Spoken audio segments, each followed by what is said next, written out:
السلام عليكم ورحمة الله وبركاته. أهلا بكل متابعيني المحترمين والغاليين في كل مكان. ازيكم عاملين ايه؟ يا رب تكونوا بألف صحة وبألف خير. اذكروا الله ألا بذكر الله تطمئن القلوب. صلوا على الحبيب المصطفى عليه أفضل الصلاة والسلام. احنا النهاردة طالعين من محطة ماسبيرو اهو، رايحين على علاء خيري في الوكالة يا بنات، اللي هو قدام المتحف اللي هناك ده اللي على شمالنا. المبنى هنا جايبة الكاميرا عنده علشان تشوفوا الطريق وتشوفوا كل حاجة. في متابعة كل ما انزل فيديو تقولي اعملي صوري الطريق صوري الطريق. انا بصراحة ما بشوفش تعليقها اللي على الكلمة دي بس. تمام، انا بس بقول لها حاجة، والله احنا غصب عننا، احنا مش في كل وقت بينفع نصور. ساعات ابقى طالعة من المحطة والقى ناس كتير او زحمة او بتاع، ومش هينفع كل سنتر اصوره من عند المترو للسنتر. انت كده عايزه ترجعيني؟ انت واخده بالك عايزه ترجعيني وتجيبيني كام مره؟ فهماني؟ لا ده كتير كتير قوي. فانا بصور مثلا مره او مرتين مثلا في الاسبوع الطريق وكل حاجه للسنتر اللي انا بصور فيه يا بنات. معلش يا بنات تابعوا انتوا الطريق وانا بتكلم. انا بس بوجه رساله معينه. الرسالة دي هي ايه؟ الرسالة دي هي كل فيديو ألقى نفس التعليق من نفس الشخص. ماشي، على عيني وراسي وانا مش متضايقة من رسالتك، بس انا بوصل لك الفكرة ايه؟ اني انا مش هينفع يعني مثلا ايه، خرجت من عند علاء خيري رحت اصور عند فيديو تاني، عند سنتر تاني بعديه بشارعين، ارجع تاني عند المترو وارجع لك تاني الطريق كله علشان مثلا اصور الطريق. لا طبعا مش هينفع. في فيديوهات بالوصف كده من غير فيديو، هي يعني مثلا المنبع الجديد اللي هو اللي ورا مستشفى الجلاء ده صدقوني انا مش محتاج تصوير والله. حتى لو جاي من بعيد، هي قالت لي عشان في ناس بتيجي من بعيد، حتى صدقيني انا بقى لو هو جاي من بعيد وراح الاسعاف وسأل على مستشفى الجلاء، خلاص كده هو وصل المكان. اصور انا ايه؟ المكان ده ملغم جدا يا ناس يا بنات بالناس. بصوا يا بنات، انا عديت الطريق اهو من عند المتحف. معلش انا اسفه جدا اني دخلت في الموضوع كده على طول، بس كده وصلنا عند علاء خيري خلاص. تمام، دلوقتي بقى هنصور النهارده معانا النهارده كوليكشن ملابس اطفال. عنده النهارده كوليكشن رهيب يا بنات، ب20 جنيه بس. اي حاجه من ملابس الاطفال دي، اطفال اللي هو من سنه ل3 4 سنين. تمام، حاجات حلوه قوي، فساتين جميله لا حاجات حلوه بجد. تمام كده. فانا يا حبيبتي بوجه ليكي رساله، بقول لك يعني ايه، علقي قولي الحاجات عجبتك ولا لا، قولي الاسعار عجباكي ولا لا، تصوير الفيديو عجبك ولا لا. انا يا حبيبتي والله اهلا بيكي وكل حاجه، انا مش متضايقه، بس انا ملاحظه ان انتي دايما تعلقي التعليق نفس التعليق ما بيتغيرش.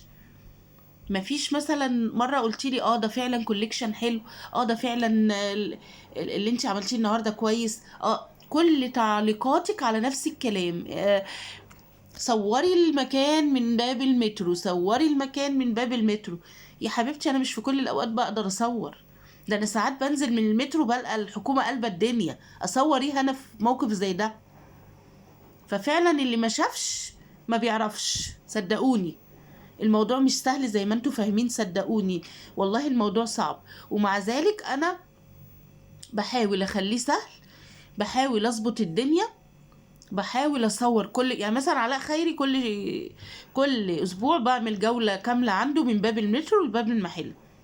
لكن ما اقدرش مثلا ابقى مصوره عنده 3 4 فيديوهات في الاسبوع ملابس اطفال ومش عارفه ايه. انا كل ما بروح عنده بصور يجي 5 فيديوهات، اللي هو ايه، كوليكشن على الاطفال، كوليكشن على الرجالي، كوليكشن على الحريمي، كوليكشن على البلوفرات، الجواكت الفرو دي لسه عاملاها من شويه. فمش هينفع كل فيديو ارجع تاني عند المترو واجي، لا طبعا محدش يقول كده ابدا. فمعلش يا حبيبتي انا اسفه جدا ليكي. انا بحاول اعمل اللي اقدر عليه والله. وانتي لو عايزه فعلا كل الطريق وصف الطريق ارجعي لفيديوهاتي، انتي كده مش بتتفرجي على فيديوهاتي. لو رجعتي لفيديوهاتي هتلاقي كل سنتر من اللي بصور فيهم عامله له فيديو واتنين وتلاته لوصف الطريق من باب المترو لباب المحل. لكن ما اقدرش كل مره وانا رايحه، لا. الكلام ده بقى لو حد جديد. ومع ذلك انا كل اسبوع بعمل والله وصف فاهماني؟ فانا عايزاكي ترجعي لفيديوهاتي، هتلاقيني عامله وصف لده كله، حتى اللي هو ورا مستشفى الجلاء ده عامله له فيديو حبيبتي لوحده، عامله له فيديو لوحده وصف الطريق من باب المترو لباب المحل. تمام؟ انت لو متابعه بس فيديوهاتي هتشوفي كل ده باذن الله.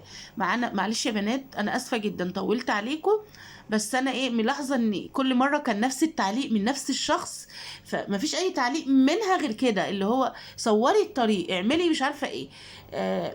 كل القنوات بتصور الطريق الا انتي.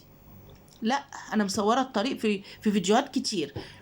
واكتبي كده عنوان كده على اي فيديو: ازاي توصلي لعلاء خيري، ازاي توصلي لسنتر وسط البلد، ازاي توصلي عند خالد وتامر، ازاي توصلي عند سدريد المروه. كل ده هتلاقيه على فيديو على قنواتي يا حبيبتي، واهلا بيكي في اي وقت.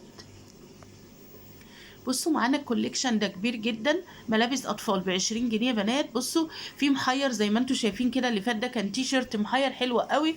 بصوا القطع مميزه وجميله ازاي. اسفه يا بنات جدا على الاطاله، واسفه يا شباب، بس صدقوني انا يعني اتشديت، لان كل فيديوهين 3 كده القى نفس التعليق، فاهمني؟ من نفس الشخص. يعني لو من كذا شخص كنت قلت لا ده كده في حاجه غلط، لكن لا، ده نفس الشخص بيقول نفس الكلام، فاهمني؟ لا، اللي متابعني ما بيقولش الكلام ده خالص، عارفين ان انا بصور كل فتره الطريق كله. بصوا يا بنات الفستان وجماله.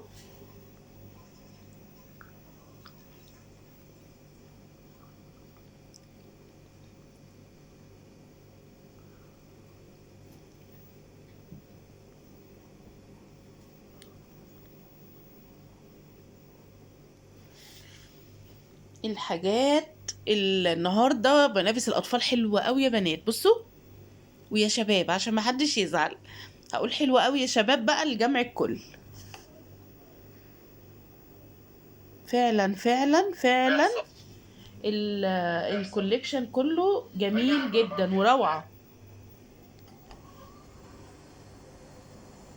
بصوا شايفين ده جميل ازاي؟ ده لغايه 8 9 سنين على فكره، كبير حلو جدا وخامته عاليه قوي. الجاكيت ده تخيلوا بقى اما تطلعوا جاكيت زي ده سويت شيرت تقيل كده ب20 جنيه بس. شفتوا بقى ان انا بصور لكم الروائع، والله مش بجيب لكم غير الروائع صدقوني. عشان كده اعملوا لي بقى لايك للفيديو فضلا منكم وليس امرا، علشان اتشجع كده واتشجع اكتر واكتر، واعمل لكم فيديوهات اكتر كده، تعملوا لي يعني تدوني كده طاقة كده ايجابية. بصوا التيشيرت يا بنات، شايفين يا شباب؟ تيشيرت محير برضو. في الفيديو ده بوجه اهو الرسالة للمتابعة اللي كل مرة تطلب نفس الطلب. انا عاملة الفيديو من باب المترو لباب المحل، كمان مع كوليكشن ملابس الاطفال زي ما انت شايف. اما اشوف بقى، عايزة اشوف بقى تعليقك الحلو على الفيديو ده، هتقولي لي ايه. انا برضو احب اسمع كلمة حلوة. وزي ما قلت لكم يا بنات ويا شباب، مش كل مرة يعني مش كل مرة بلاقي الظروف خدماني ان اعرف اصور، لان ساعات بيبقى في ناس كتير متواجدة، ممكن تلاقي ده بكلمة ده بكلمة، مش عايزين حد يزعل. فاحنا انا مش ماشية لوحدي في الشارع. انا ساعات الكاميرا بتيجي على ميكروباص بلقى السواق يصغر لي كده، اروح على طول جاريه الناحيه التانية، فاهمين؟ اجري الناحيه التانية الاقي واحده لازقه فيا، فاوريدي هتطلع في الفيديو، فطبعا هي امانه ما ينفعش. فانا بقولك الموضوع صعب، روحي انت كده وكالة البلح وصوري وبعتيلي كده الفيديو صورتيه ازاي. انت بتصوري مره بالعافيه، خصوصا يا بنات ان انا بروح بعد الظهر، فالموضوع صدقوني بيبقى صعب. يمكن لو رحت بدري شويه بس بيكونوا متهيألي 8 9 بيكونوا لسه قافلين، فانا مش عارفه اجيبها منين ولا منين الصراحه. بصوا التيشيرت ده وجماله، شايفين الروعه؟ 20 جنيه بس، متخيلين؟ 20 جنيه. قولوا لي كده، في حاجه في ايه النهارده ب 20 جنيه في حياتنا كلها؟ والله ما في، يعني ما فيش الكلام ده خالص. الحقوا يا شباب الحاجات الحلوه دي، ويا بنات الحقوا نفسكم اللي عايز بجد. شايفين؟ شفتوا شفتوا السلوبيت الاورنج دي؟ يا نهار ابيض على جمالها. بصوا، بصوا الجمال، 20 جنيه بس.